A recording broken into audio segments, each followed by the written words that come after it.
الأصدقاء الأعزاء، الصديقات العزيزات، أدباء، شعراء، نقاد، قراء في مصر الحبيبة وفي كل مكان، مرحبا. سأحاول في هذا الفيديو كما وعدت أن أتناول قضية قديمة جديدة وتتجدد في الأوساط الثقافية.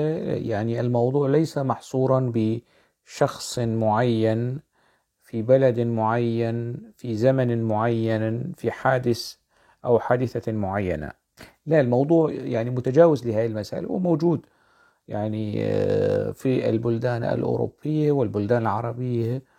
والموضوع يعني ليس شتيمة ولا ليس سب، يعني أنا أقصد الاختلاس والسرقة الأدبية. طبعا هنالك من يبرر الموضوع على أنه طناس، على أنه توارد أفكار، ممكن، لكن عندما يكون في الحد المعقول، يعني حتى موضوعة الطناس محصورة في شكل معين وليس في استيراد كمية الفكرة والتفاصيل وكمية من التفاصيل والأحداث والحيثيات من عمل إلى عمل آخر، وإعادة تدوير وتحوير وتقديمه على أنه عمل وفن أصيل أو رواية أصيلة أو فيلم سينمائي أصيل من كد يمين وعرق جبين وخيال صاحب العمل. لا، الطناس أيضا محكوم، وأهل النقد أدرى بهالتفاصيل. بمعنى يعني لا يمكن التغطية على موضوعة الاختلاس الأدبي في التماس أعذار وفق يعني فقه أو فتح باب الأعذار والمسوغات لهذا السلوك المشين. ويعني طبعا أنا عندما أتحدث أنه هو سلوك مشين، لماذا؟ لأنه الأعمال الإبداعية صحيح هي برسم المشاع، ويعني عندما ينتجها كاتبها أو تصبح يعني ملكا للناس، ملكا للمجتمع، ملكا للإنسانية، لكن لا ينطبق على هكذا أمور أنه المال الداشر يعلم الناس على السرقة، يعني مش هيك. وإلا يعني لما يعني ابتكرت المجتمعات قوانين حفظ الملكية والفكرية والأدبية وكل هذه التفاصيل، حتى فيما يتعلق بالقوانين المسابقات الأدبية والفنية. هنالك شروط تتعلق بأنه هذا العمل المقدم إلى هذه المسابقة هل هو عمل أصيل من جهد الكاتب أم لا. يعني لا يوجد أنه والله في القوانين لوائح الاشتراك في المسابقات الأدبية أنه أنت مسموح لك بالاقتناص أو بالطناص أو الاختلاس بنسبة كذا، لا يوجد هيك، ما في شيء هيك. فبالتالي يعني دعوا الأعذار والمبررات والحجج التي تمون المختلس، تمون السارق، وتعزز موقفه في الاستمرار. يعني بدلا من أن نأخذ على يده عملا بالحديث المنسوب للنبي، نحن نحرض السارق على الاستمرار في العملية، وعلى أنه الموضوع محض طناس وعملية ثقافية وفنية، والكل بيسرق يعني والكل يختلس، وفي العالم العربي لا يوجد أحد. طبعا هذه أوصاف وتعميمات يعني فيها حجم مهول من انعدام الضمير والتجني للتغطية على شخص. يعني هل يمكن أن نعمم مسألة الاختلاس على كل الوسط الثقافي في سوريا أو في مصر أو في فلسطين أو في لبنان لأنه شخصا من سوريا أو من فلسطين أو من لبنان أو من العراق اقترف جرم الاختلاس؟ لا منطق الأحوال، لا منطق الأشياء، لا الضمير الثقافي يقبل بذلك. وأخص بهذا الموضوع كنموذج كعيني، أنا كنت على تماس مباشر وكنت أحد ضحايا الكشف عن عملية الاختلاس يعني التي سآتي على ذكرها. وموضوع الفيديو، موضوع النقاش، هو رواية ماكيت القاهرة للروائي المصري طارق إمام. طبعا أنا سأحاول الاختصار لأنه أنا تحدثت كثيرا عن الأمر في مقالين. المقال الأول تناولت فيه الرواية كبنية ككتلة، من الغلاف إلى العنوان إلى اللغة إلى الأفكار إلى التكرار إلى التقنيات إلى الهفوات. كل هذه التفاصيل موجودة في المقال الأول في حدود 4250 كلمة. الرابط سيكون تحت هذا الفيديو، ستجدونه من باب يعني العودة أو الإحالة أو التحري أو التقصي في هذا الخصوص. هذا جانب. الجانب الثاني، بعد انتهائي من المقال أنا لم أنشره بصراحة، ولم أنصاع لنصائح بعض الأصدقاء أنه لا أنشر. لماذا؟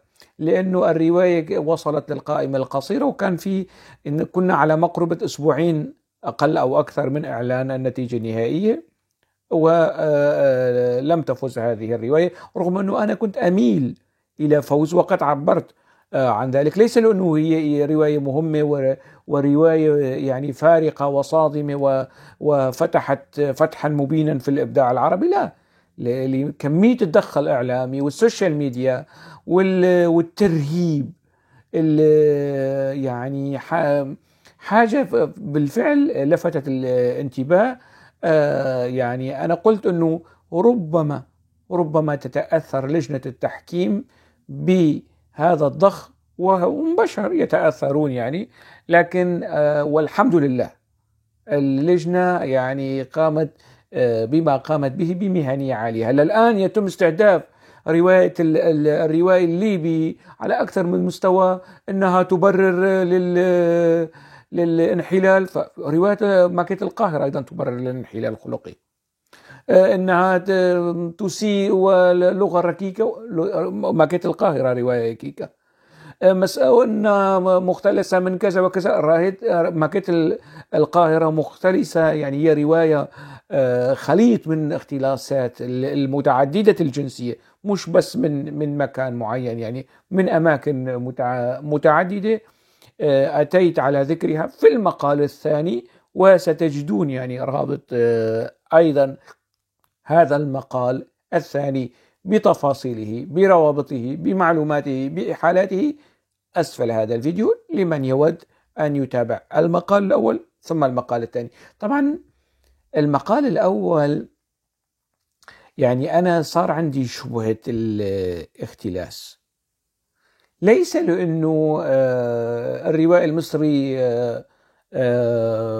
أشرف الخمايسي يعني ألمح بهذا الخصوص، أو أنه هنالك يعني انطباع عام أحيانا مصرح به، أحيانا من أحاديث النميمة أنه طارق إمام يستجمع من كذا رواية، من كلمة كذا فيلم سينمائي يضربه بخلاط ويخرج برواية. هذا انطباع موجود ويسمعه طارق إمام، لكن يرهب الناس يعني سلاطة اللسان وبذاءة المنطق والخطاب، يرهب، وعدا عن الحشود الذباب الإلكتروني المحيط به، فالناس تتكتم تتخوف، يعني الناس مش مستعدة تدخل في مواجهة مع حشد طارق إمام وعلاقاته العامة. وفي دي لعبة العلاقات العامة والسوشيال ميديا، لعبة طارق إمام ويجيدها.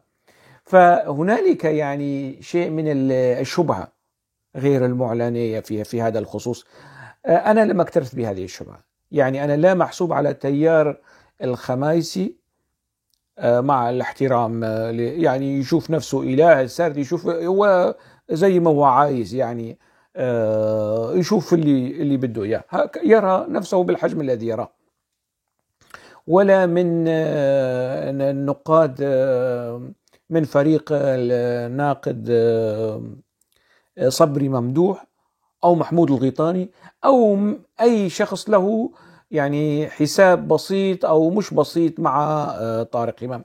أنا لست من أي فريق من هؤلاء، من أي مجموعة. أنا شخص أنظر إلى المشهد بتأني وبتركيز ومن بعيد، ما لي علاقة بها الخصومات والخلافات وتصفيات الحساب. إذا تقاطعت مع أحدهم هذه ليست مشكلتي، هذه مشكلة طارق إمام، ليست مشكلتي، يعني لأنه أحيانا ممكن أتقاطع مع أشرف الخميسي في حيثية في فكرة، لكن أختلف معه في الأسلوب. أتقاطع مع صبري ممدوح في فكرة أو في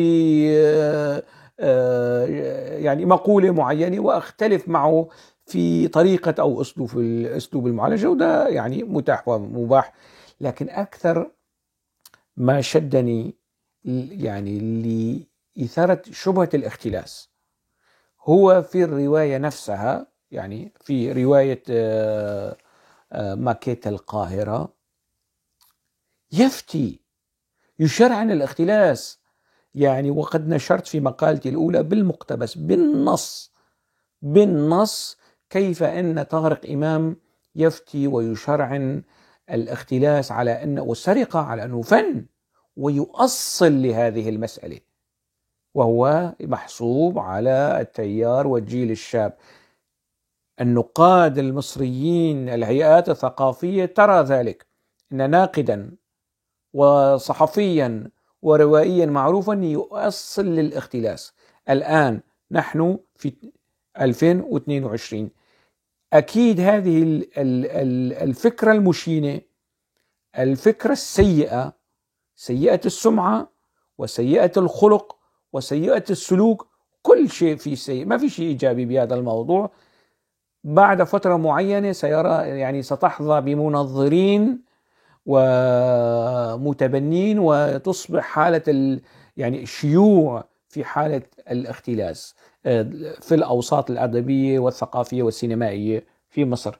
يعني رغم أنه أنا ذكرت الاقتباس سأعيده على أذهانكم، لأنه هنالك الكثير من النقاد ممن لم يقرأوا الرواية أو لم يقرأوا مقالي، وهذه دعوة لكل نقاد مصر أن يعيدوا النظر فيما أقوله وفيما هو موجود ووارد وموثق في رواية طارق إمام ماكيت القاهرة. ماذا يقول؟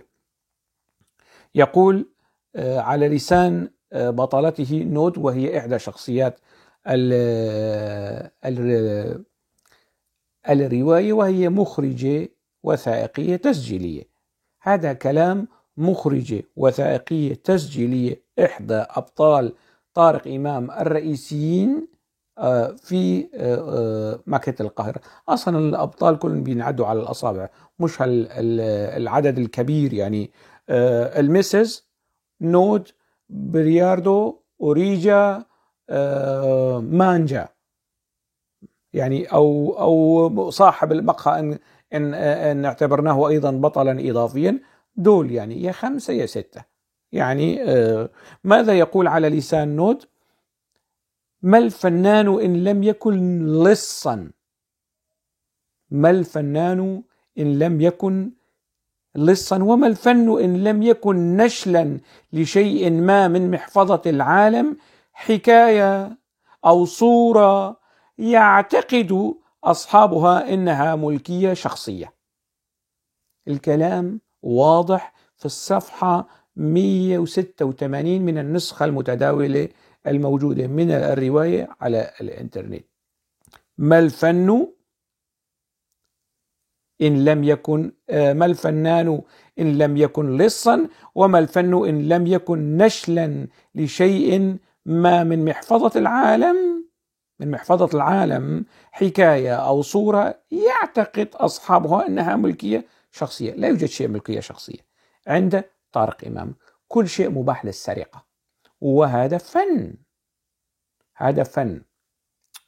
يعني هذا فن. يعني يحضرني هنا فيلم المتسول لعادل إمام، عندما يتحدث عادل إمام إلى زعيم النشالين أنه السياسيين بيسرقوا، كل يعني الحرامية بيسرقوا، كل واحد له منطقه في السرقة، لكن في الفيلم أنه يسرقون باسم الدين. الآن هذه سرقة أو شرعنة أو فتوى للسرقة باسم الفن. أنت تسرق إذا أنت فنان، أنت فنان إذا أنت سارق، وإلا يعني ما الفنان إن لم يكن لصا، وما الفن إن لم يكن نشلا ما من محفظة العالم، حكاية أو صورة يعتقد أصحابها إنها ملكية شخصية. قياسا على هذا الكلام، لأرى إن أحدهم اختلس من إحدى روايات طارق إمام مشهدا، فكرة أو كذا، فينبغي على طارق إمام أن يخرس خالص، لأنه هو يبرر ويشرعن للسرقة على أنها إبداع وأنها فن وفنان، طبعا فنان.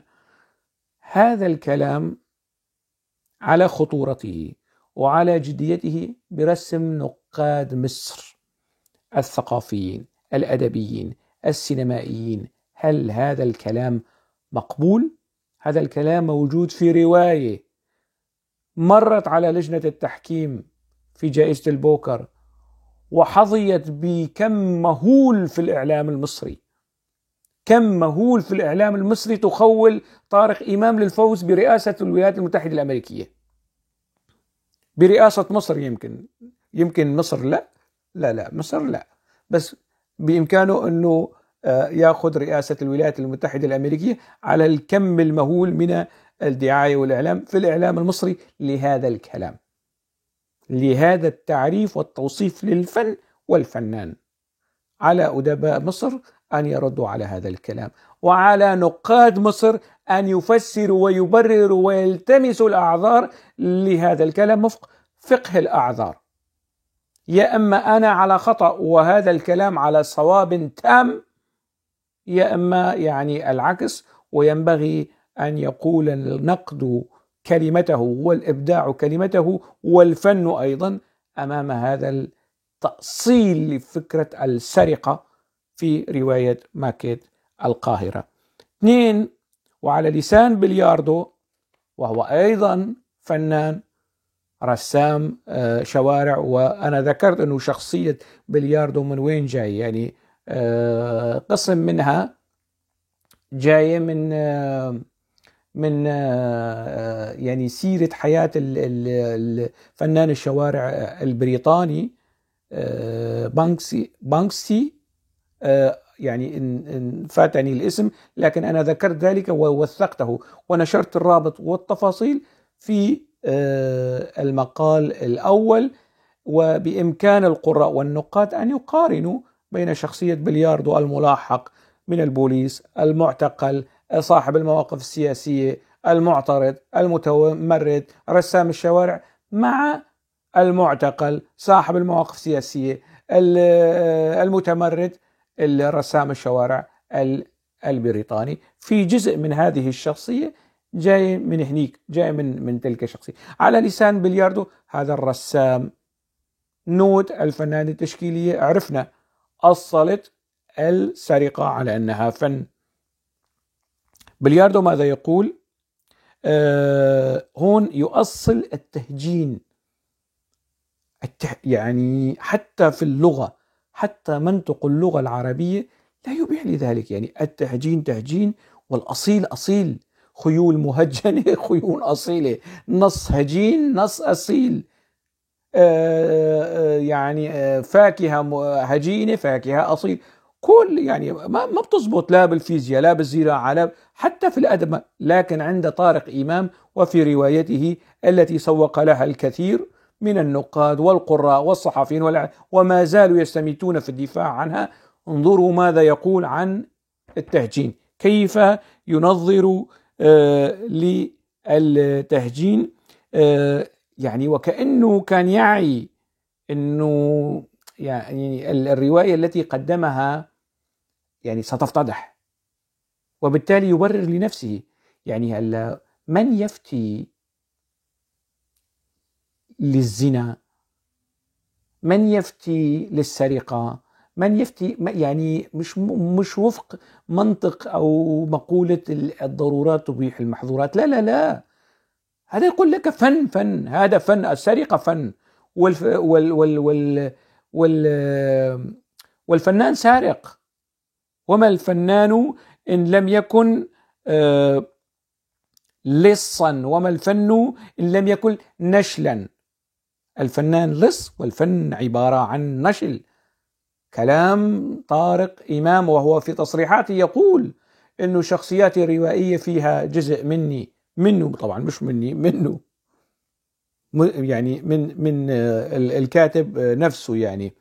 ويعني رواية تعب عليها 10 سنوات هكذا يقول، هكذا يزعم يعني، وسيأتي على هذه الجزئية. ويقول أيضا أنه بعد 12 مسودة إذن خضعت للكثير من المراجعة حتى يعني وصلت إلى في الشكل الذي هو متداول بين أيدينا. إذن يعني هون يؤصل للسرقة، الآن يؤصل للتهجين. شو بيقول؟ أليس التهجين فنا أصيلا؟ يتساءل طارق إمام على لسان بلياردو. أليس التهجين فنا أصيلا؟ يا نقاد، يا أدباء، يا فنانين، يا صحفيين في مصر وفي كل المكان، ردوا. يتساءل بلياردو، ردوا بنعم أو لا. اللون الرمادي أنا ده ما بحبوش، يا أبيض يا أسود. أليس أليس أليس يعني لا بأس بأن يعني نمزح شوي أحيانا. شو بيقول؟ يا في تأثير الاجتهاد شوهني، ما يعني شوه العبارة، ما خلاني ما أليس التهجين فنا أصيلا؟ كيف؟ بإعادة ترتيب عناصر جميعها موجودة وفق بنية جديدة. ألا يمثل ذلك فنا أصيلا؟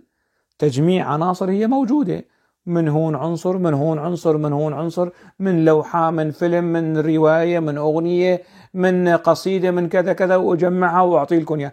الرجل يقول طارق إمام يقول إنه أنا ما اقترفته من تهجين في مكة القاهرة هو فن أصيل، أخذ من هنا من هنا من هنا أيضا عبر عملية النشل.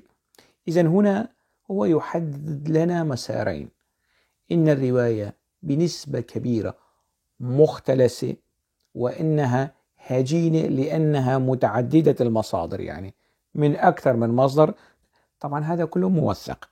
هذه العبارة قالها في الصفحة 333 من مكة القاهرة، وبإمكان النقاد العودة لهذا الموضوع ويعني أن يتعبوا أنفسهم. موضوع ده ابن بلدي، نعم ده ابن مصر، لكن أكثر ما يشوه جيل مصر، ولا يشوهني، لا يستطيع أن يشوهني، لا بأدبه المتواضع والهجين والخليط والمختلس، ولا بشتائمه القذرة الوسخة الوضيعة.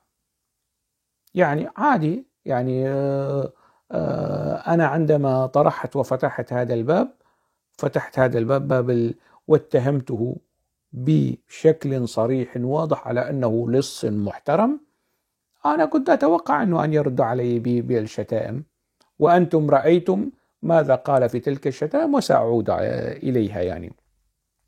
لكن هنا ينبغي أن نبتعد قليلا عن مسألة المحلية. ده ابن بلدي وأنا لازم أتعصب له مهما يعني مجتمع مصر مجتمع يعني منفتح وليبرالي وشوي محافظ كمان، يعني عملا بقول النبي محمد عليه الصلاة والسلام أن انصر أخاك ظالما أو مظلوما. فسئل يعني كيف ننصره ظالما؟ يعني قال بالأخذ على يده، بمنعه. أنتوا لازم تمنعوا طارق إمام إن استطعتم إلى ذلك سبيلا. يعني التوقف عن هدر كرامة الناس وشتم الناس وهتك والخوض في الأعراض. وأنتم رأيتم يعني هنالك من قدم طارق إمام على أنه يمثل الجيل المصري. سأعود إلى تفاصيل البوست فيما بعد. أن توقفوه وتردعوه وتضعوا له حدا، وأولكم الأستاذ المترجم الكاتب سيد إمام والد طارق إمام، وبالدليل وبالشتائم وبالسلوك الثقافي، الاختلاس والسرقة والشرعنة والإفتاء للسرقة والاختلاس على أنه فن، والإفتاء والشرعنة للتهجين على أنه كمان فن. ده على الصعيد الثقافي، ده يعني لازمه ترباية، بده ترباية. وعلى الصعيد الاجتماعي وأدب الحوار والتخاطب والخصومة والاختلاف أيضا بده شوية ترباية. دي مش مشكلتي، دي مشكلة الوسط الثقافي المصري، أن يضعوا الأمور في نصابها ويسلطوا ويردعوا هذا الفحش وهذا التمادي على كل من ينتقد طارق إمام في سلوك، بلوكات، شتائم، إهانات، ترهيب، صفحات مستعارة، كل شيء يخطر على البال اقترفه هذا. يعني اسمحوا لي، تأتيني عشرات الرسائل على الخاص، على الفيس، على الماسنجر، يسردون لي تفاصيل سلوك هذا الرجل، هذا الشخص. يعني طبعا أنا لن أنشرها لأنه المصريين بيعرفوا يعني الواقع الحال. لكن هذه الحالة اللي اسمها طارق إمام في المجتمع المصري، في الوسط الثقافي المصري، إن تفشت ستتحول إلى ظاهرة ستتسيد المشهد. هو يحكي عن الجيل القادم للقاهرة، لأهل القاهرة وسكان مصر وسكان القاهرة. الجيل القادم سيكون هذه النوعية، وسآتي على كيف تعامل مع القاهرة نفسها، مع المدينة نفسها. إجمالا ينبغي التفكر والتدبر في هذا التأصيل للسرقة. هذا ما دفعني يعني شبهة الاختلاس في المقال الأول. أنا لم أعلنه للصن في المقال الأول، أنا لم أعلنه، لكن في المقال الثاني بعد مشاهدتي للوثائقي، السلسلة الوثائقية اللي في نتفليكس، ويعني الكاتبة والروائية والناقدة الليبية المقيمة في هولندا مشكورة، يعني رزان نعيم المغربي، أرسلت لي مقالها، قرأته، نشرته وبحثت وشفت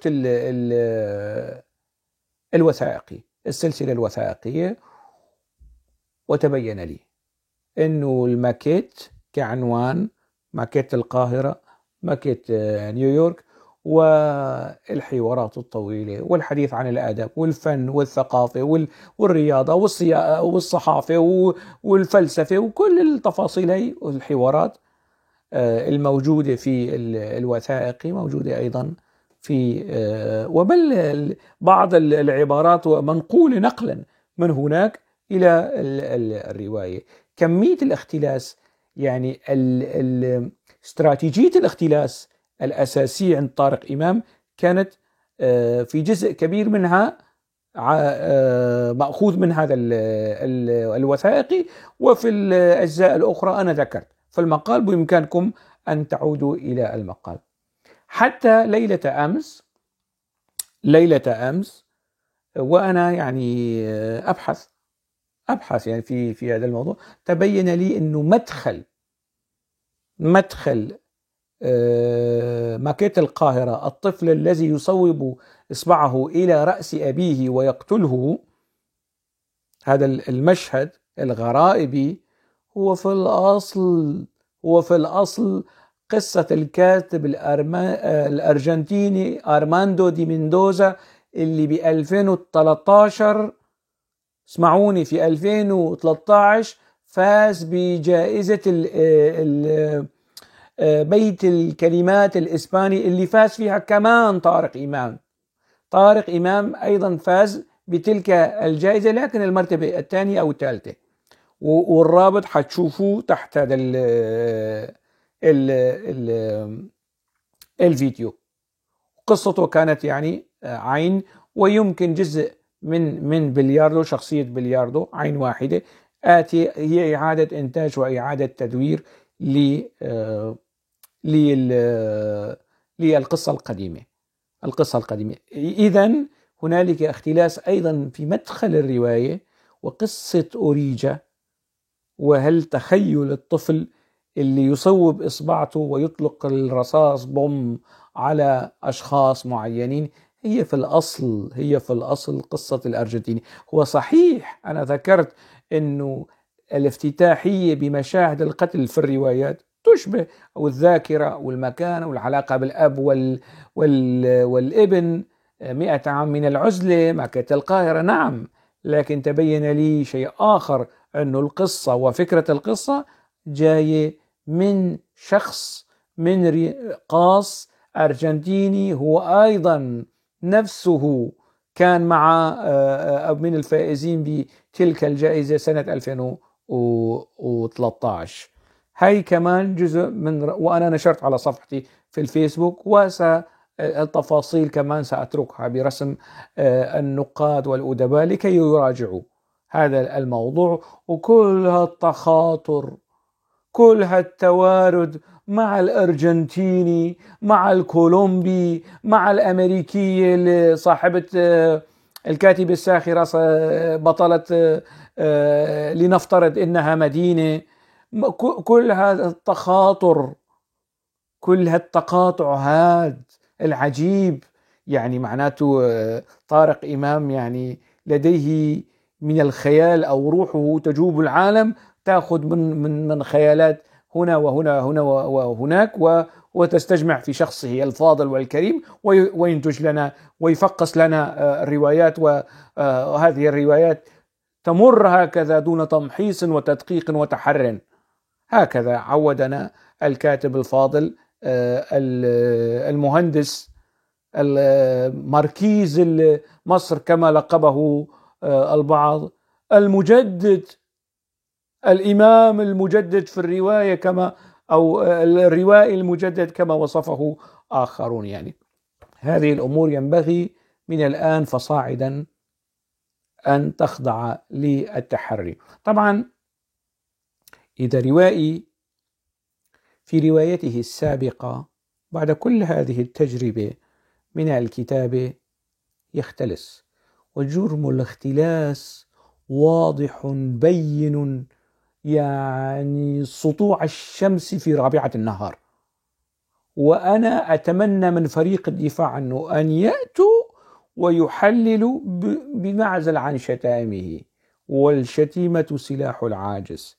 2 لما بيتخانقوا، واحد بيضرب والثاني بيشتم، الضعيف بيشتم الضعيف، وأنا أقول أنني يعني كشفت، وأنا لست سعيدا بهذا الكشف، لست يعني فرحا وسعيدا، بالعكس يؤسفني كل ما جرى. يعني ليس لي يعني في هذا الموضوع لا حسد ولا غيرة. على شو بدي أحسده؟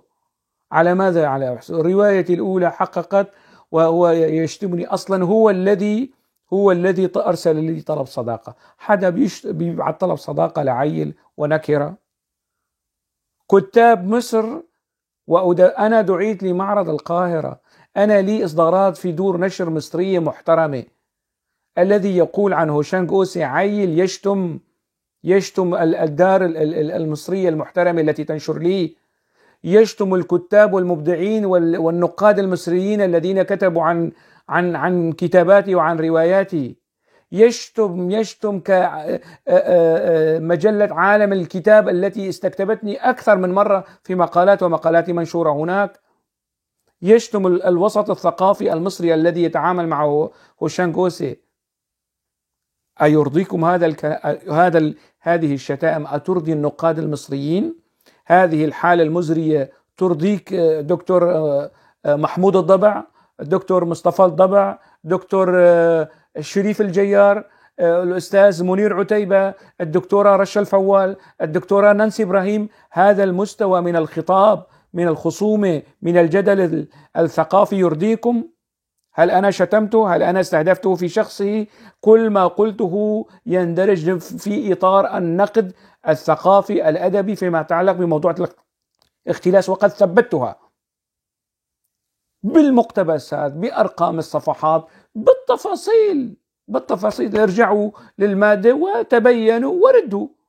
الكل مدعو أنا لا أدعو أحدا إلى الاصطفاف إلى جانبي، أنا أكفي نفسي، واللي بده خدمة كمان بإمكاني، عندي فائض من الطاقة لكي يعني أترافع عن قضايا، لكن عندما أتأكد بأنها قضية عادلة ومحقة.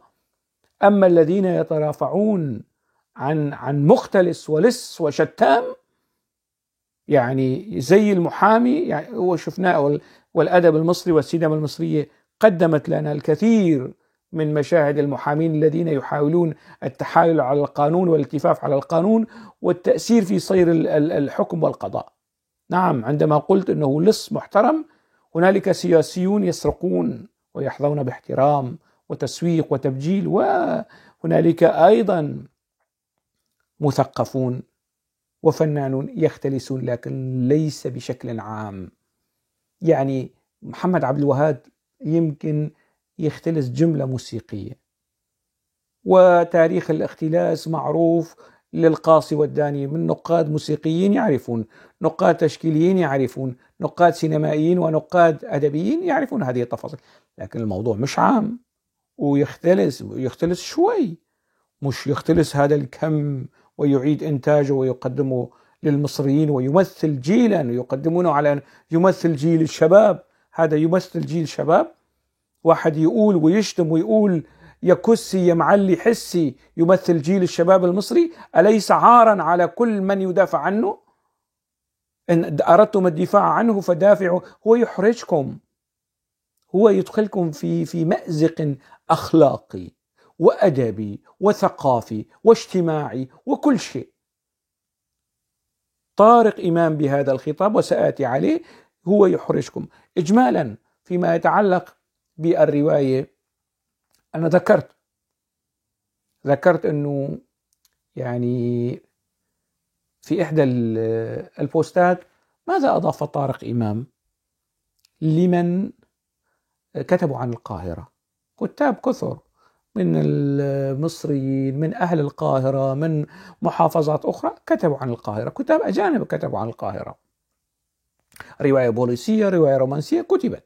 القاهرة كانت وهي مدينة كانت وما زالت وستبقى تستحق. أنا كتبت عن القاهرة، كتبت قصائد، ديواني الأول والأصدقاء في مصر يعرفون لا أزل إلا صمتك، أهديته لمقهى زهرة البستان والجريون في وسط البلد، وكتبت عن القاهرة قصائد.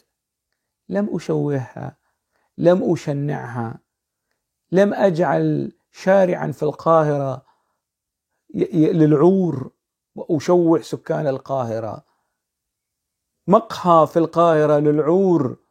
لم أشوه الناس الطيبين البسطاء القاهريين الأصلاء الذين سيرفضون هذا الكلام. وكيف قدم القاهرة لنا؟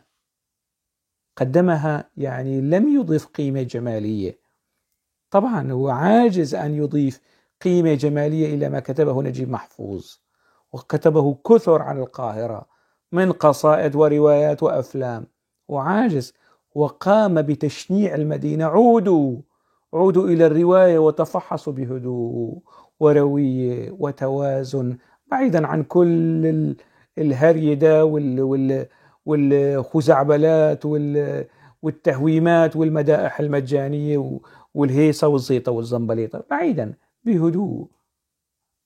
دكتور محمود الضبع، ضع الرواية أمامك وتأمل كيف قدم المدينة. أتمنى أن تعطيني بالمقتبسات، بأرقام الصفحات، الأماكن الجمالية المناحي الجمالية التي تحدث فيها طارق إمام في روايته عن القاهرة. أنتم كلكم أبناء القاهرة، أغلب الذين أعرفهم هم من أهل القاهرة، سواء الأقحاح أو الذين يسكنون القاهرة. كتب ذلك في المقال أيضا. يعني القاهرة كأي مدينة فيها جريمة، فيها فساد، فيها مشاكل كالمشاكل الموجودة في أعرق المدن والعواصم الأوروبية والغربية والعربية. فيها فقر، فيها بطالة، فيها كل حاجة، فيها زحمة، فيها كل شيء. لكن يعني هل رأيتم في حياتكم شخصا يستمني في الشارع في النهار في الليل، ربما يعني في زاوية ميتة عاتمة، واحد مشرد ممكن، لكن واحد يقف أمام يعني فيترينة محل بيع الملابس الألمانية النسائية ويستمني؟ حدا منكم شاف هيك شيء؟ أنا ما شفت.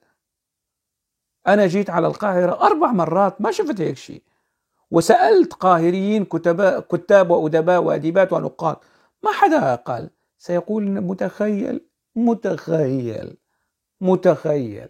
طيب، هل رأيتم فنانة امرأة مصرية مخرجة أفلام وثائقية وتسجيلية تأتي وتصور هذا المشهد، مشهد الاستمناء؟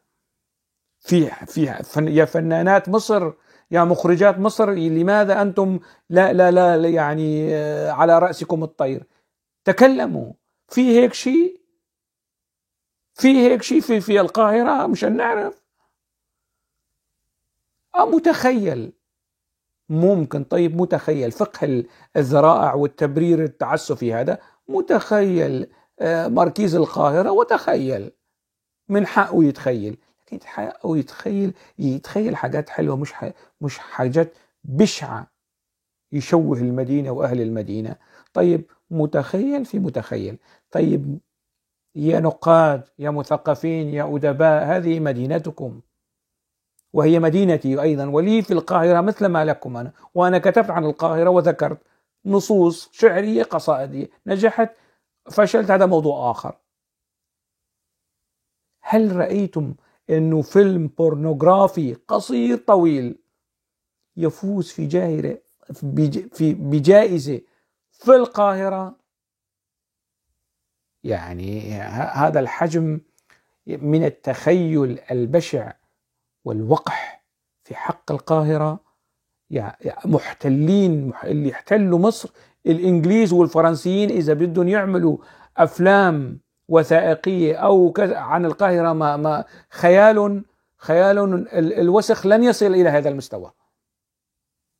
واحد عنده طار مع المدينة لا يمكن أن يصل خياله المريض إلى هذا المستوى الشنيع من تقزيم وتشويه القاهرة. طارق إمام ينبغي أن يحرق تلك الرواية، يحرقها ويعتذر للقاهرة. في كم واحد في القاهرة؟ سكان القاهرة كم؟ 20 مليون، 30 مليون. لازم يروح في واحد يوقف قدامهم ويعتذر منهم أنه هو شوه المدينة وقدمها بهذا الشكل. راجعوا وارجعوا وتبينوا وتأكدوا مما هو موجود في الرواية، وآتوني ببرهانكم إن كنت على خطأ.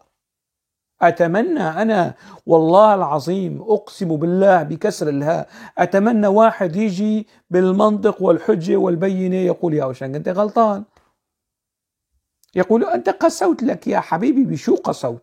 بشو قسوت عليه؟ أنا أذكر لك اقتباسات أنه هذا الرجل اختلس، باقتباسات أنه هذا الرجل شوه المدينة. أنا بشو قسوت؟ أنا بشو ظلمته؟ هو اللي ظلم نفسه وظلم القاهرة وظلم الرواية وظلم الروائيين والنقاد، وأي واحد بينتقده بلوك، أي واحد بينتقده شتائم، أي واحد بينتقده هجوم، استهدفوه.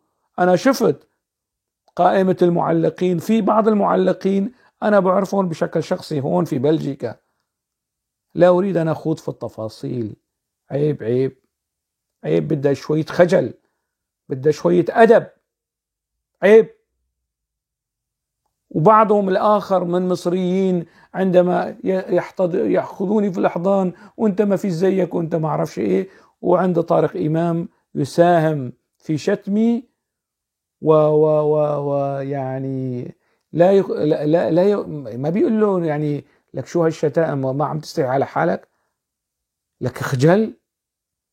انت عم تحطنا بمواقف بايخة ومحرجة بشتائمك. نحن لا يخوضون في الأمر ويدافعون. هذا شأنهم. كل شخص كل إناء بما به ينضح. على العموم، هذا فيما يتعلق بالرواية وتفاصيل الرواية. كل هذا الكلام وأكثر وأضعاف منه ستجدونه في الروابط أسفل هذا الفيديو. لنذهب إلى البوست، إلى الطريقة الحكيمة الرشيدة الرزينة المحترمة التي رد بها اللص طارق إمام عليه. نشوف لا مش كده نشوف البوست ونتكلم عليه. نشوف البوست وبعدين نرجع نتكلم عليه.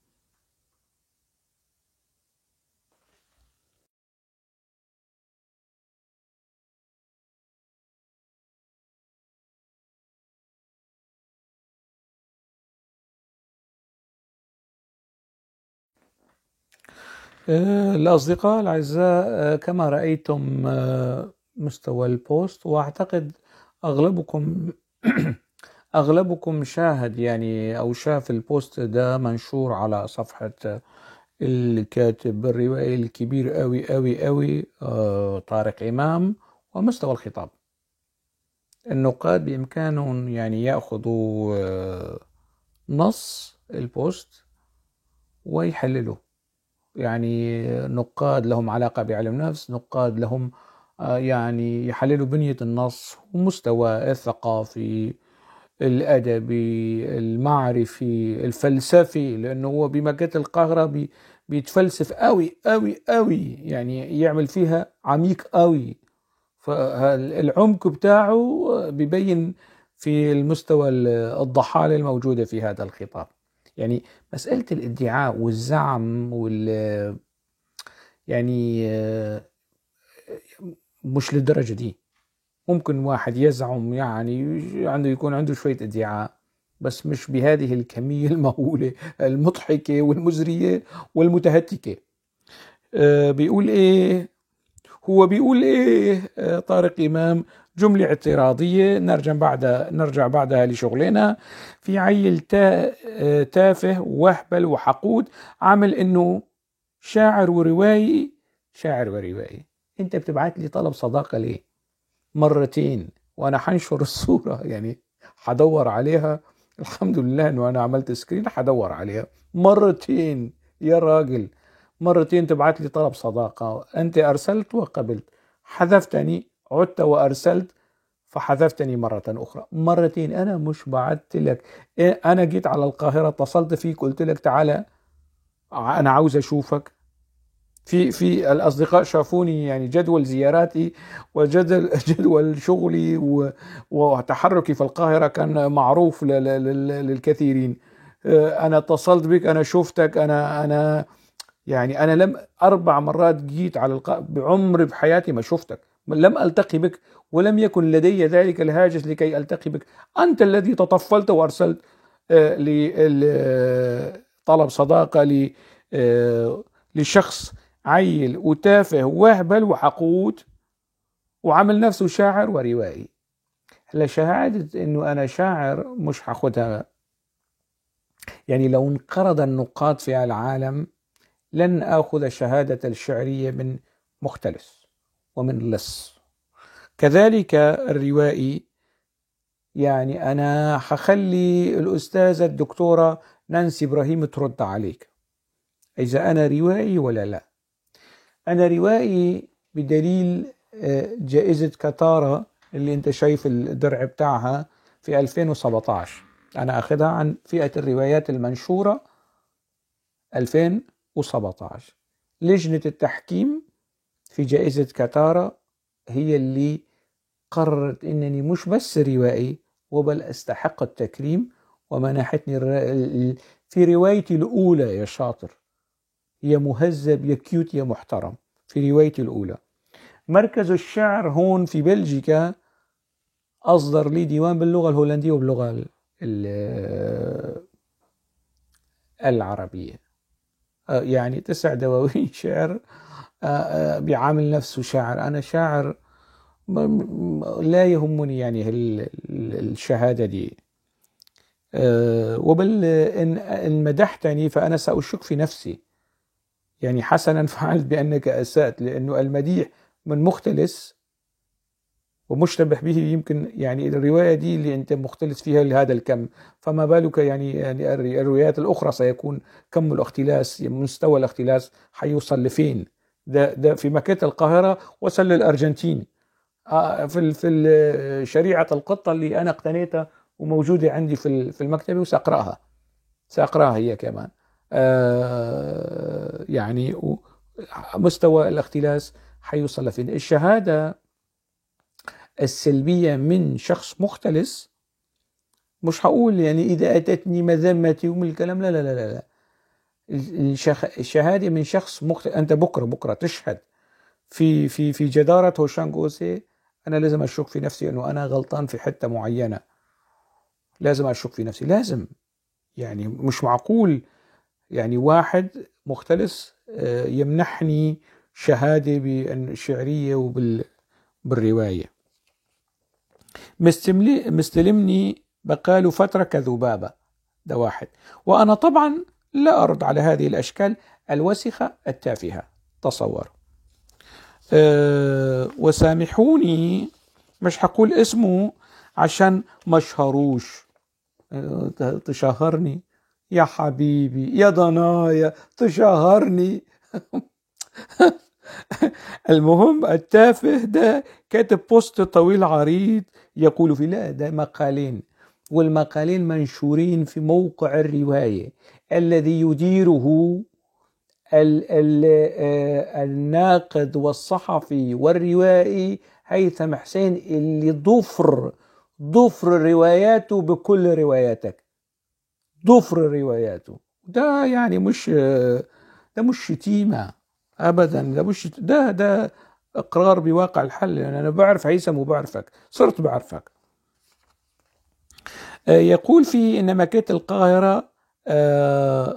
القاهرة من المسلسل الوثائقي، وهو حتى الجاهل فكروا فيلم.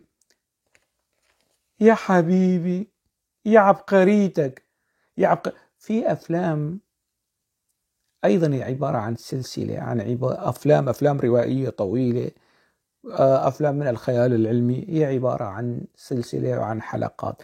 مش بس الوثائقي حتى ولو كان سلسلة، حتى ولو كان مسلسل، فهو شريط وثائقي وهو فيلم وثائقي، وهو فيلم. لا يعني على أساس جاي تناقشني في معجم المصطلحات وأيهما يجوز في وصف هذا الفيلم، مسلسل وثائقي ولا فيلم وثائقي؟ مش ده الموضوع يا حبيبي، مش ده الموضوع. ناقش الفكرة الأساسية. تعال نشوف الرد من الجاهل فكروا فيلم. شو كمان بيقول؟ وبغض النظر عن انه رواية تخيلية،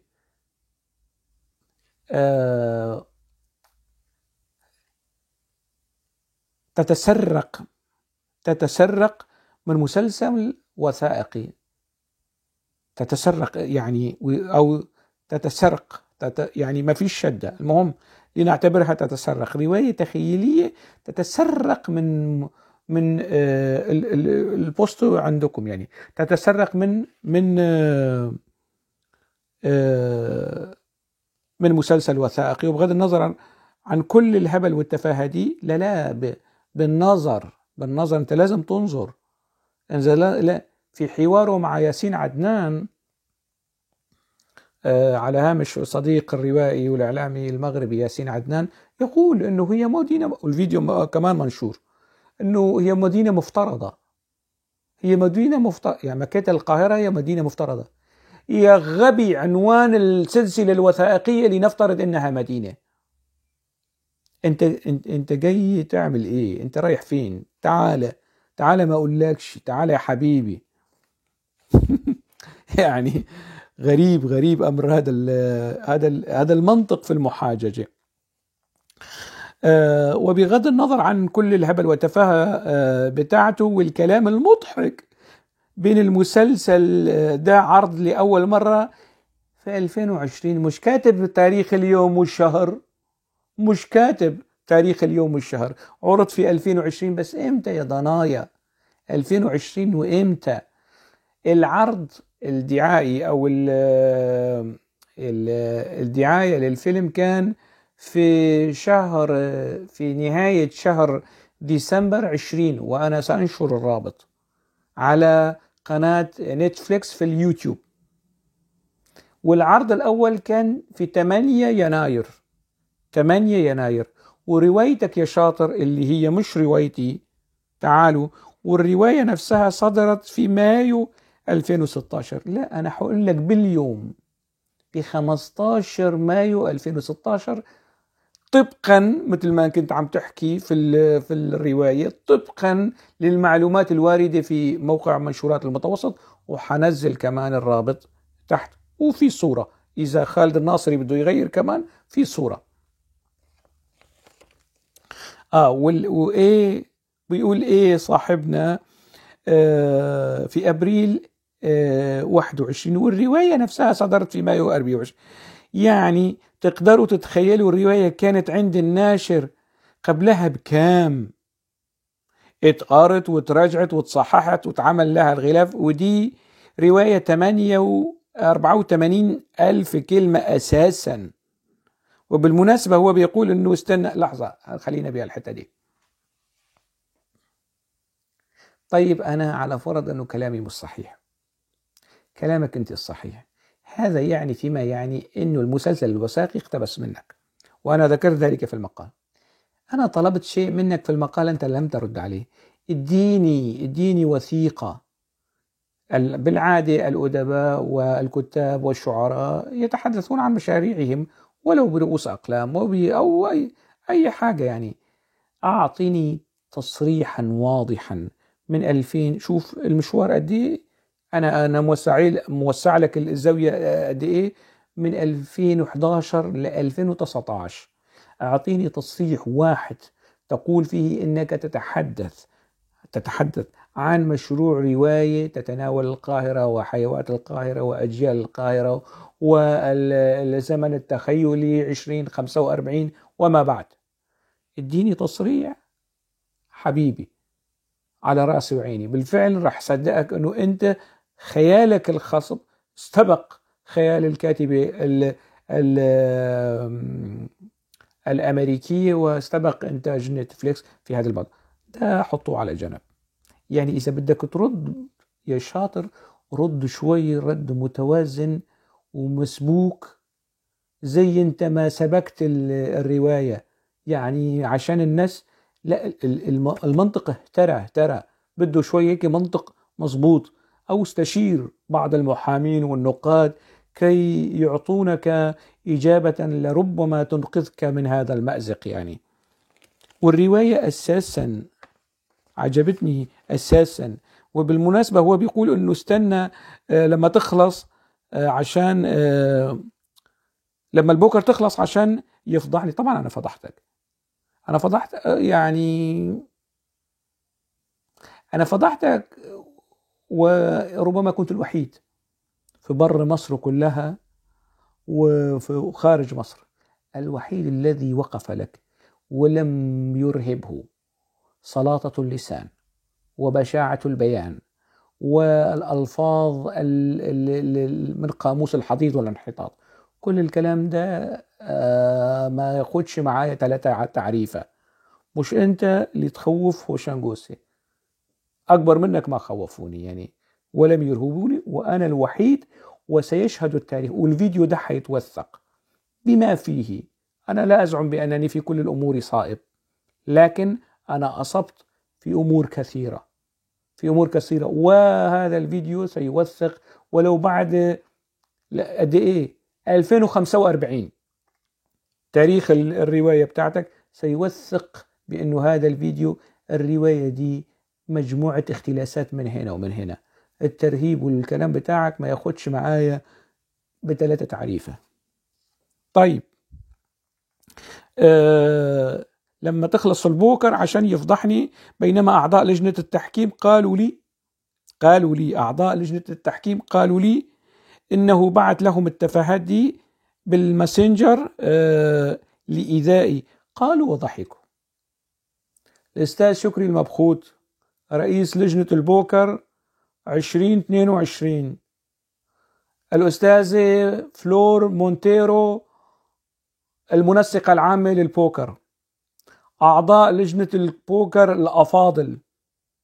الفيديو ده شكوى في حق طارق إمام يفضح فيه نفسه على أنه كان على علاقة وتواصل مع أعضاء لجنة التحكيم، وأنه كان هنالك حوارات جانبية بينه وبين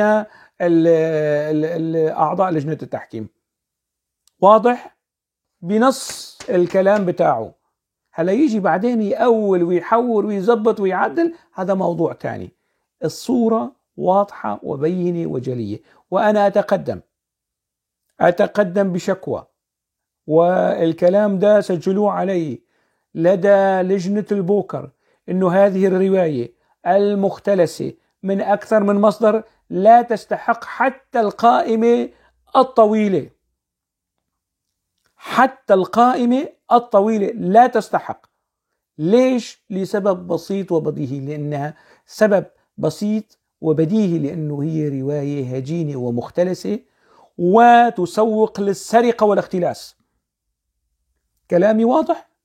هذا الفيديو شكوى رسمية وسيبقى، وسأحررها وأرسل شكوى أيضا مرفقة يعني بشكل تحريري لفلور مونتيرو. ربما يعني مهام شكري الأستاذ شكري المبخوت انتهت بانتهاء الإعلان عن النتائج، لكن أنا حقدم الشكوى دي حتى ولو ما طلعش منها نتيجة،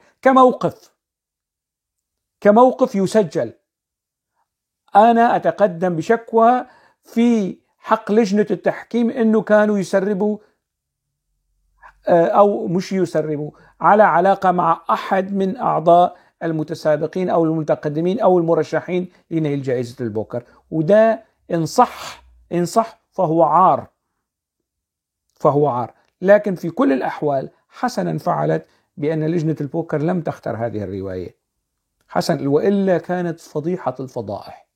دي كانت فضيحة بجلاجل، أنه رواية مختلسة هجينة وفيها كل العيوب والعلل دي تفوز بالبوكر يعني 2022.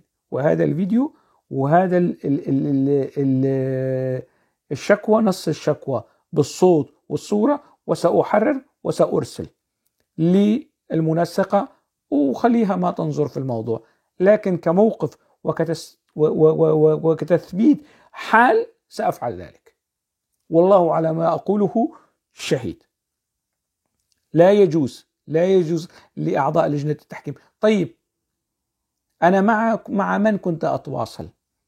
أتحدى أن يبرز لي بالدليل القاطع إنني كنت أتواصل وكنت أرسل. أنا كنت أتواصل مع الأستاذ شكري المبخوت، نتداول في أمور أخرى هي نفسها الأمور التي أنشرها على صفحتي علنا يا فهيم. أنا كنت بنشر علنا على صفحتي وهم يتابعون.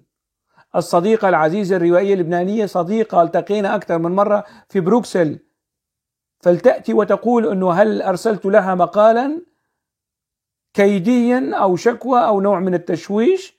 هذا الافتراء والكذب أنت لازم تبطله، ولجنة التحكيم لازم تجي تحاسبك على هذا الكلام. مين من لجنة التحكيم يقول أو قال لك أنه هوشنق أرسل له الحاجات التافهة دي عشان أثر على العبقرية المعملية الفزة بتاعتك؟ تفضل هات برهانك أن كنت صادقا، وأنا أنتظر هذا البرهان. في معزل عن الموضوع، أنا سأتقدم بشكوى كما أتقدم بها الآن بشكل مباشر، سأتقدم بها بشكل محرر إلى منسقة الجائزة كتثبيت حال وكتوثيق موقف. يطلع منها حاجة ما يطلعش منها حاجة، ده موضوع لا يعنيني. أيوة نكمل. شوفوا بيقول إيه: يا تافه يا عرس. الأستاذ الموقر طارق سيد إمام يشتم بهذا المستوى. لما تحب تشوهني شوهني صح، خليك ذكي شوية يا حبيبي. انت مشوه من الداخل، انت مشوه ثقافيا، انت اصلا تؤصل للتشويه. تنظر للسرقة، تنظر للتهجين. أنت شخص مشوه من الداخل، والناس عارفاك، والناس كافية خيرك شرك، وكافية يعني يعني يكفون بلاءك عنهم. ناس عارفين أنت مشوه. يعني ده كلام ما يطلعش من شخص سوي يحترم نفسه، لا يخرج من شخص سوي يعني لديه أدنى درجات الاحترام لنفسه، عاد عن يعني شخص لا يحترم نفسه طبعا لن يحترم الآخرين. أنت شوهت نفسك، وشوهت جيل، وشوهت القاهرة. فأنا من أنا لآتي وأشوهك؟ يعني أنا فقط أشير إلى التشوه الذي في داخلك، وفي نصوصك، وفي خطابك، وفي سلوكك.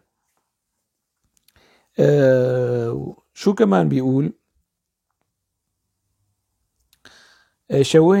شوهني، خليك ذكي شوية، وعموما خليها تكلك. يا ميديوكر، ما كنتش أحب أعلي صوتي ردا على عيل بتعريفة. أنا بتعريفة بس يبدو أن المثل المصري كان صادقا لما قال أوسي يمعلي حسي، أوسي يمعلي حسي. وأهل مصر يعلمون أن ده اسمه طناس، ده يمكن نسميه طناس. ده مش توارد أفكار، طناس يستحضر مثلا مصريا، يعني شغل الحواري والشوارع، ومثل لا يقوله الذكور، يعني مباين يعني. والأصل وأنا سأقولها يعني، والمصريين بيعرفوا يمكن، لكن في البلدان الأخرى لا يعرفون أصل هذا المثل. هو الأصل يكسي يمعلي حسي.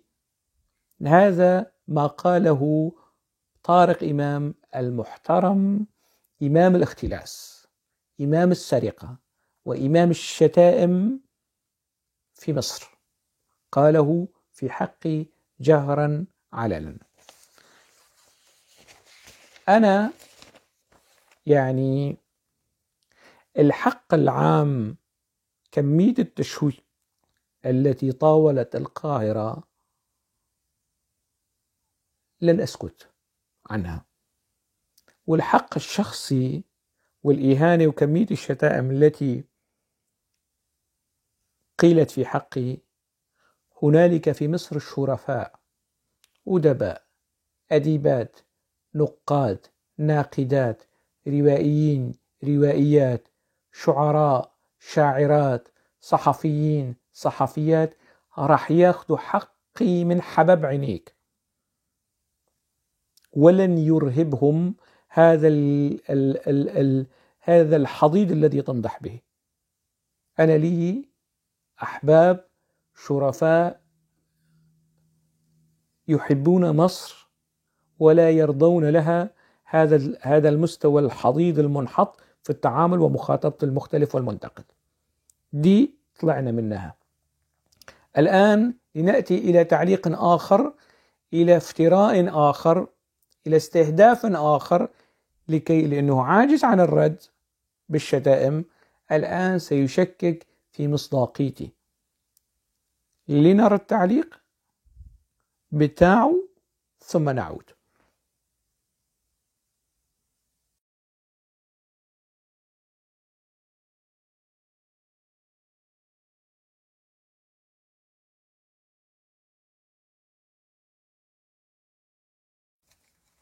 أنا آسف تعبتكم، طولت شوي، لكن الضرورة تقتضي ذلك يعني. هو زي ما شفتوا في التعليق على البوست الشتائمي بتاعه، على أساس أنه يرد ويحاول يعني بشكل أو بآخر يعني أن يشكك في نزاهة شغلي وأمانتي في الشغل والرأي والتحكيم. طبعا هو يشتمني العيل والتافه والشاعر وكذا، ويأتي ويقول أنه أنا كنت معاه في لجنة تحكيم الرواية البوليسية. يعني أنا شخصيا لما أشوف واحد أهبل وعيل ومدعي في لجنة تحكيم، أنا لا أدخل هذه اللجنة، لا أدخل، أتحفظ وأقول لي من كلفني أو من أصدر هذا التكليف أنا آسف، أنا لا أقبل أن أن يجمعني عمل مع هذا الشخص الفلاني. طبعا أنا ما كنت بعرف أنه طارق إمام مختلس. الآن تبين لي مختلس في أي شيء، خذوها مني عهدا، في أي شيء، في أي عمل، في أي شيء مشترك، يعني لن أمنحه شرف حتى أقول له مرحبا، حتى ولو اعتذر، حتى لو اعتذر عن كل هذه الشتائم لن أمنحه هذا الشرف أيضا. لكن هو أرسل لي مرتين طلب صداقة وكنا سوا، عملنا سوا. طبعا إزاي سوا؟ أنا راح أحكي تفاصيل بهذا الخصوص. الأستاذة الصديقة الناقدة والباحثة والشاعرة الأردنية دكتورة هناء البواب، وهي الناشرة، يعني الناشرة لي مديرة وصاحبة دار خطوط وظلال، كلفتني بحكم أني أنا من كتاب الدار أنه في مسابقة للرواية البوليسية يا ريت تكون ضمن لجنة التحكيم. أنا سألت مين أعضاء اللجنة، فقالت من ضمنهم يعني الأستاذ وحيد طويلة وهو صديق كبير وصديق عزيز، وطارق إمام ولم يكن صديقا، يعني طارق إمام وآخرين. أهلا وسهلا، أنا قبلت رغم كل المشاغل، قبلت. أتتني وكله موثق، كله موثق. أتتني ال 12-13 ملف وقرأتهم وكلها التقارير موثقة، وخلصت إلى نتيجة وأرسلت تقارير. وأنا بعد ما خلصت ولسه عم يسأل الأستاذ وحيد طويلة فين الملفات، أنا عاوز أشتغل. كله موثق بالصوت، كله موثق بالصوت. وأنا يعني أتمنى أنه ما أضطر أنه أكشف المراسلة، مش من طبعي يعني، بس أن لا يجبرني على كشف هذه التفاصيل. طبعا ماذا يقول الآن؟ كان عايز هو يرد على مين؟ يرد على الصديقة الصحفية منى الأبيض.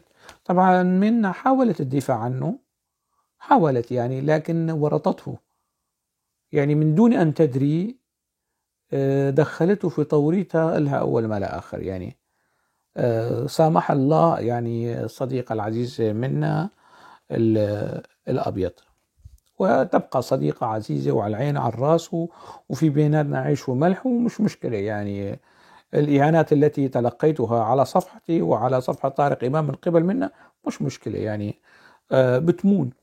ويعني هذا شو بيقول؟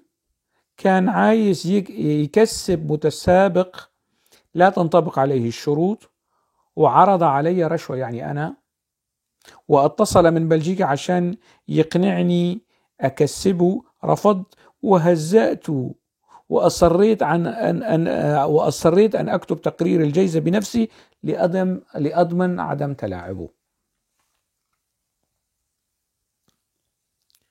طبعا الكذب ده الصراح النقي، ما فيش اختلاس، ده من صلب خياله. الكذب ده ما فيش اختلاس، لا من الأرجنتين ولا من كولومبيا ولا من أمريكا ولا من أبدا من أي، ده من صلب خيال طارق إمام. هذا الكذب، هذا الكذب الغبي. ليه غبي؟ ليه؟ هقول ليه. لماذا أنه يعني هو كذب غبي؟ لأنه ما في دليل. أولا أنا أتمنى أنه يبرز دليل، ده أولا. اثنين، الأستاذة هناء البواب مدعوة للشهادة في هذا الخصوص والحديث عن شغلي ونزاهتي في العمل والتواصل والمسائل كل هذا. الأستاذ وحيد الطويلي رئيس اللجنة الذي يفترض هو اللي بيكتب التقرير، رئيس اللجنة وكذا، لكن لظروف اجتماعية طارئة يعرفها الأستاذ وحيد المحيطين به والأستاذة هناء البواب، يعني وبحكم أنه في علاقة ود واحترام بينه وبين طارق إمام، بين وحيد الطويلي وطارق إمام، فتم تكليفه. الموضوع ما له علاقة لا بهوشان قوسي ولا تلاعب ولا اتصال من بلجيكا ولا الرشوة ولا كل الهري والكذب ده مش صحيح قولا واحدا إطلاقا، مش صحيح. وهذا الكلام لو أنا كنت في القاهرة البوست كله مع التعليق كنت يعني حقدم في حقه شكوى قضائية لو كنت في القاهرة. طبعا في هنا يعني ده مش أول مرة، مرتين بالشكل ده تعرضت فيه للشتائم.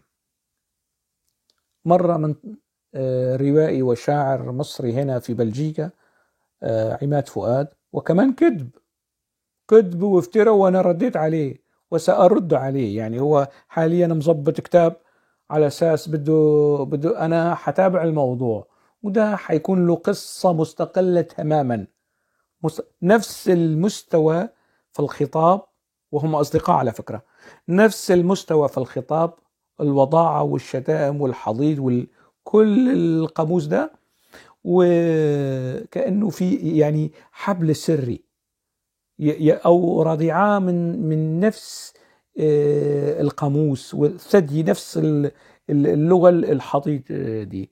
طبعا في عماد فؤاد قصة كتبت عنها وانشغلت بها لفترة، وأنا أجهز نفسي للانشغال بها مرة أخرى، وسأنشغل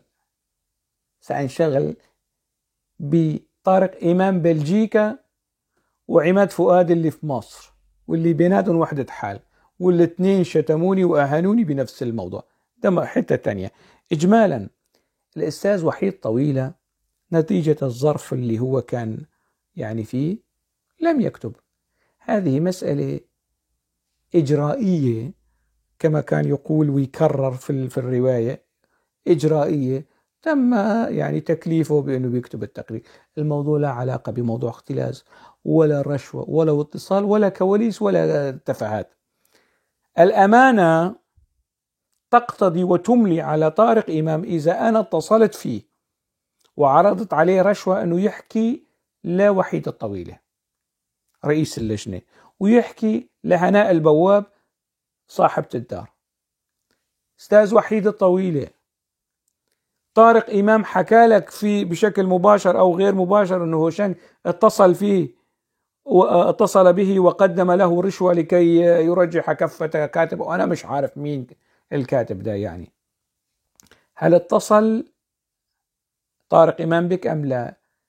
إن اتصل فتلك مصيبة، وإن لم يتصل فالمصيبة أكبر، لأنه بيكذب على حسابكم.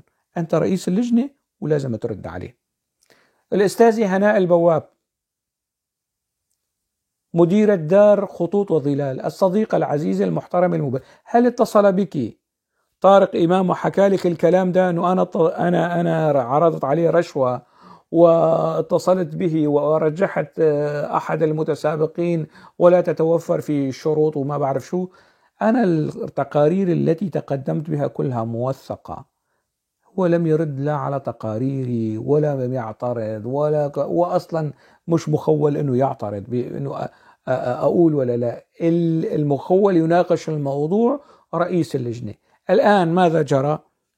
بهذا التعليق ويفضح أو يكشف أنه هو الذي كان رئيس اللجنة مش وحيد الطويلة، وده استهداف في مكانة ومقام ومستوى وحيد الطويلة. أنا لا أرضاه له. إذا وحيد يرضى ويسكت ويمرق الموضوع ده هو حر، لكن كحق عام أنا لا أرضى لوحيد الطويلة، لأنه أنا كنت جزء من المشروع، ولأنه وحيد طويلة صديق عزيز. أنا لا أرضى له هذا الاستهداف وهذا الانتقاص، ويقول له يا هضبة، لا يقول له سهل في الرواية، السهل الشاسع المنفتح على المدى في الرواية وفي السرد، ولا يقول له الجبل هضبة. هذا يعني حتى في الأوصاف في نوع من هذا موضوع آخر. إجمالا الاثنين، الأستاذ وحيد الطويلة، الأستاذة هناء البواب، أنتم الاثنين مدعوين للشهادة عشان تاخدوا حقي من الضلال ده، من المفتري والكذاب، مختلس وضلالي وكذاب وزنباوي، يعني ما بتزبط، يعني شوي شوي. فشو بيقول كمان، والصديقة منا بتناقشوا، ده موضوع خطير جدا، هناء أكيد ما تعرفش الكواليس دي. انت زي عرفتي انه هناء بتعرف ولا ما تعرفش؟ طيب لازم هناء الآن ترد. كواليس دي كواليس، هي صدقت، منا الأبيض صدقت هذا الكلام، دي كواليس دي، وهناء مش عارفة. طيب أدي هناء عرفت، لازم ترد، صح أو لا؟ إن صح خلي طارق إمام يبرز لك ويبرز لهناء وللرأي العام الكلام اللي بيأكد فيه افتراءاته. أنا عندما اتهمته بالاختلاس والسرقة قلت ووثقت وأظهرت وأكدت وبالسند والبرهان والبينة على المعترض. تعال وأبرز لي الكلام اللي يؤكد اتهامك ده. شو بيرد على الأستاذة منا؟ ما تعرفش، لكن اسأليها، هي ما تعرفش. ما تعرفش ليه يا حبيبي؟ ليه ما قلت لهاش يا صادق يا أمين يا محترم؟ لماذا لم تقل لي الأستاذة هناء البواب على واقعة خطيرة جدا في الكواليس؟ أنت ليه لم تقل لا لأستاذة هناء ولا لأستاذ، واحتفظت للموضوع يعني لنفسك، والآن تكشف عن هذا الكنز المكنون؟ ليه؟ اسأليها مين كتب التقرير النهائي. أنا عارف مين كتب التقرير النهائي وعارف الظرف والسبب، ملوش علاقة بأوشنغوسي ولا له علاقة بالكل الهري ده يعني. وبالفعل أنا من كتب التقرير أرسلته للدكتورة هنا طبعا. أنا عارف، والدكتورة هنا والأستاذ وحيد عارفين خلفيات كتابتك للتقرير إيه، وهو ظرف طارئ واستثنائي ويعني مشكل اجتماعي اعترض حياة الأستاذ وحيد الطويلة. حال الأستاذ وحيد الطويلة ليس عاجز عن كتابة تقرير، والأستاذ وحيد طويلة يعني إن عرف يعني مش الأمر يعني شو بدي أقول لك، يعني هو من الدهاء والذكاء والوقار والتجربة والخبرة. يعني أنا مش مين أنا لحتى أضحك عليه؟ أنت اللي أنقذت الموقف وكتبت التقرير وأنقذت المشكلة ويعني وسددت الطريق أمام مؤامرات أوشنغوسي. إيه الهري ده يعني؟ عيب يعني. حتى في الكذب فاشل. على أي حال أكتفي بهذا القدر، وأعتقد بأنني منحت طارق إمام شرفا هو لا يستحقه، لا في المقال الأول ولا في المقال الثاني ولا في الفيديوهات. أنا عملت بما يمليه علي ضميري، وكل الأمور ستبقى توثيقا للتاريخ.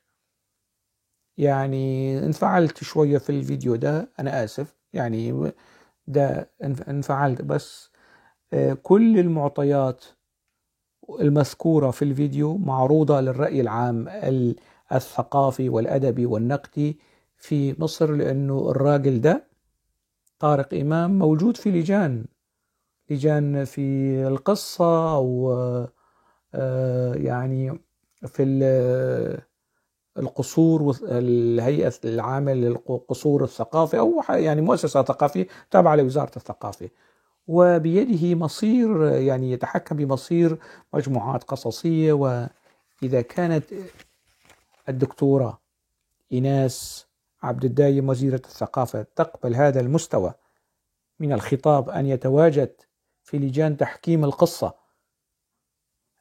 في وزارة الثقافة أو في مؤسسات تابعة لوزارة الثقافة، فمعناته على الثقافة في مصر السلام.